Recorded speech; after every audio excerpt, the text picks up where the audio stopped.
एक गली मोहल्ले कॉलोनी से लेकर विश्व स्तर के युद्ध कर लेने वाले पुरुष जो हैं वो भी ये कहते हुए कभी नहीं चूकते, औरत की दुश्मन औरत ही होती है। क्या कसूर है इन बेटियों का, क्या कसूर है इन ऐसी महिलाओं का जिनको निवस्त्र करके घुमाया जा रहा है।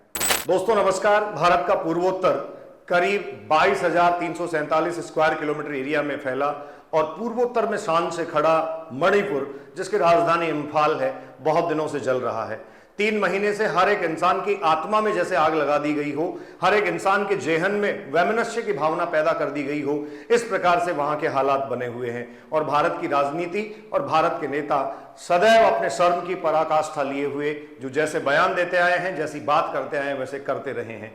आप इमेजिन कीजिए, इन नेताओं के शर्म पे हम फिर बात करेंगे, उससे पहले आपको थोड़ा सा इमेजिनेशन में करवा देता हूं। महज 22,000 स्क्वायर किलोमीटर का एक एरिया जिसमें करीब 35 लाख 36 लाख लोग रहते हों और 2 समुदायों में बड़े धड़े में वो बटे हुए हों, क्या उनको कंट्रोल कर पाना, क्या उनको रोक पाना और क्या उनको पूरी तरीके से मेंटेन कर पाना मुश्किल काम है? नहीं, मुश्किल नहीं है। लेकिन राजनीति शरण, राजनीतिक सह ऐसे लोगों को बढ़ावा देती है।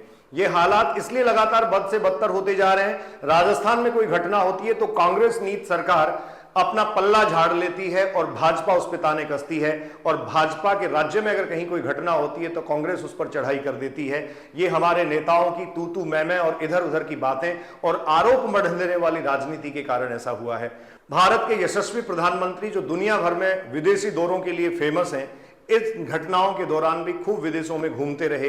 दुनिया भर का मीडिया पता नहीं क्या क्या छापता रहा। अगर आपको मीडिया के बारे में जानना है तो द टेलीग्राफ जरूर आप देखें। 56 इंच के मगरमच्छ की मोटी स्किन पे 79 दिन बाद घड़ियाली आंसू निकले। खैर, कहने में बहुत अजीब और बड़ा लग रहा होगा, लेकिन घटना आपने सुनी होगी। 2 महिलाओं को नग्न करके उनके वीडियो वायरल कर देने की घटनाएं सामने आ रही है। उनके साथ कैसे कैसे बर्बरता की गई है, कैसे छेड़खानी की गई है। न सिर्फ महिलाएं बल्कि मानवता भी इसके लिए शर्मसार है। हम सबका सिर शर्म से झुक गया है। कल प्रधानमंत्री का भी झुका और प्रधानमंत्री ने कहा सभी भारतवासियों का सिर शर्म से झुक गया है। एन बीरेन सिंह यहाँ के मुख्यमंत्री हैं और मुख्यमंत्री बड़ी बेशर्मी से कह देते हैं कि ऐसी ग्राउंड पे बहुत सारी घटनाएं हैं, इंटरनेट इसलिए बंद कर रखा है जिससे पता नहीं लगे या चीजें बहुत ज्यादा स्प्रेड नहीं हो। 5,000 से ज्यादा ऐसे केसेज पेंडिंग हैं। आप सोचिए कैसे हालात वहां के रहे होंगे। अनुसुईया वहां की राज्यपाल जो है वो कहते हैं 5,000 से ज्यादा ऐसी घटनाएं हैं, क्रूरताएं हैं। 60,000 लोग कैंपों में पड़े हैं।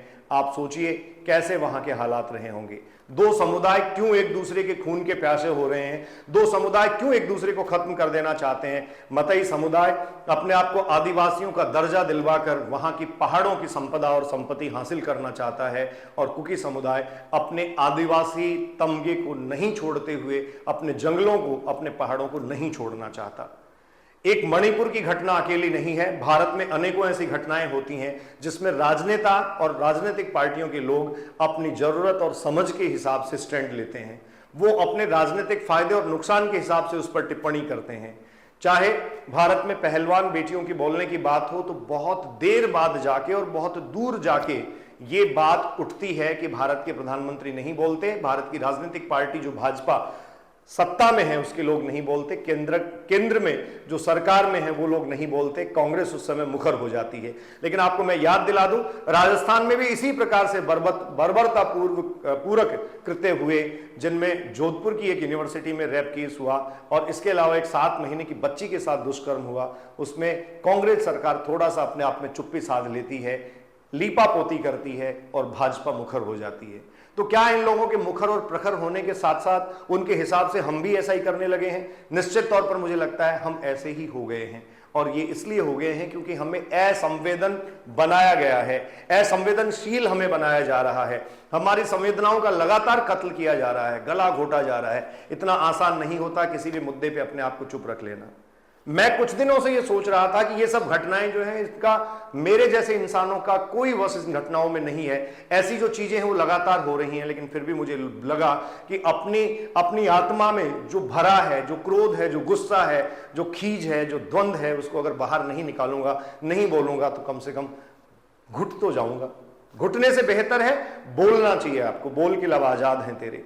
और जिन लोगों के साथ आप जाकर खड़े होते हैं, उन लोगों के साथ नहीं, उनके खिलाफ खड़ा होने की जरूरत है। ये सब चीजें ठीक हो जाएंगी। विश्व गुरु का तमगा लेने की इच्छा हम लोग रखते हैं और हमारी सेनाएं पता नहीं किसी को भी रौंद जाने का और किसी को भी रौंद दिए जाने का दमखम और मादा रखती हैं। लेकिन इमेजिन कीजिए 36 लाख पॉपुलेशन वाले एक पूर्वोत्तर स्टेट को हम नहीं मेंटेन कर पा रहे हैं। मुख्यमंत्री हो, प्रधानमंत्री हो, गृह मंत्री हो, राज्य मंत्री हो, किसी भी स्तर का कोई भी हो, क्या ऐसा नहीं कर सकता? 60 लोगों की विधानसभा है, वहां के 2 प्रतिनिधि भारत की संसद में आते हैं, एक राज्यसभा में आता है, दूसरा लोकसभा में आता है। क्या अपने आप को वो इतना काबिल नहीं समझते? और राजनीतिक पार्टियों की वो चमचागिरी करते हुए क्या अपने आप को इतना भी काबिल नहीं समझ पा रहे हैं कि वो अपने स्टेट को बचा सकें या स्टेट को बचाए जाने के लिए मांग जो है वो सदन में उठा सकें? बहुत दर्दनाक है अपने आप में और बहुत बेशर्मी वाली बातें भी हैं ये। साथ में कुछ डेटा आपको और बता दूं, गूगल कर लीजिएगा अगर आपको लगे ऐसा तो। ये वो मणिपुर है जहां 41.89% हिंदू कम्युनिटी रहती है और ऑलमोस्ट इतनी ही वहां क्रिश्चियन कम्युनिटी रहती है। 8 से 10% वहां मुस्लिम समुदाय भी रहता है। मतई और कुकी समुदाय अपने झगड़ों के लिए अपने आप को जमीनों के बादशाह और बेताज बादशाह बताने के लिए लड़े मरे पड़े हैं और इसके साथ मानवता की सीमाएं, अत्याचार की सीमाएं, अमानवीय सीमाएं पार की जा रही हैं। क्या मणिपुर में ये सब जो हो रहा है ये सही है और उसके लिए कौन जिम्मेदार है, एक बार जरूर सोचिएगा। खैर, इन सारी बातों से इतर मैं ये बात कर लेता हूं कि हर एक सिचुएशन और परिस्थिति में हमेशा नारी ही क्यों पिसती है? औरत शायद इसलिए मजबूर है ऐसे हालातों में क्योंकि वो कोख रखती है, उसने हम सबको पैदा किया है। अगर कोख नहीं होती तो किसी भी तरीके से वो भी लाचार नहीं होती, मुंह तोड़ जवाब दे देती। एक गली मोहल्ले कॉलोनी से लेकर विश्व स्तर के युद्ध कर लेने वाले पुरुष जो हैं वो भी ये कहते हुए कभी नहीं चूकते, औरत की दुश्मन औरत ही होती है। क्या कसूर है इन बेटियों का? क्या कसूर है इन ऐसी महिलाओं का जिनको निवस्त्र करके घुमाया जा रहा है? हर दिन दरिंदगी की खबरें चारों तरफ फैलती जा रही हैं। भारत के प्रधानमंत्री जब अपना स्टेटमेंट देते हैं तो निश्चित तौर पर थोड़ा सा संवेदनशील होके, भावुक होके ये कहते हैं कि मणिपुर की घटनाएं सही नहीं है और घटना चाहे मणिपुर में हो चाहे राजस्थान और छत्तीसगढ़ में हो। मुझे लगता है राजस्थान और छत्तीसगढ़ बोलना भी अपने आप में इशारा करता है। मोदी जी, आपको एक सशक्त आदमी के रूप में इस देश ने चुना था। मोदी जी, आपको चुना गया था कि आप कम से कम दमखम दिखाएं, मादा दिखाएं, जोश खरोश के साथ इस देश को आगे ले जाने की बात करें। आपको इसलिए नहीं चुना गया था कि मामलों में सेलेक्टिव आप हो जाएं। बेटियों के साथ हो रही बर्बरता पे आप नहीं बोलते हैं। भारत की शान और मेडल लाने वाली जिन बेटियों की पीठ आप थपथपाते हैं उन बेटियों से बात तक नहीं करते। कई दिन तक जंतर मंतर पर वो धरने पर पड़ी रहती हैं, बैठी रहती हैं और उनको आपकी पुलिस उठा उठा के फेंकती है।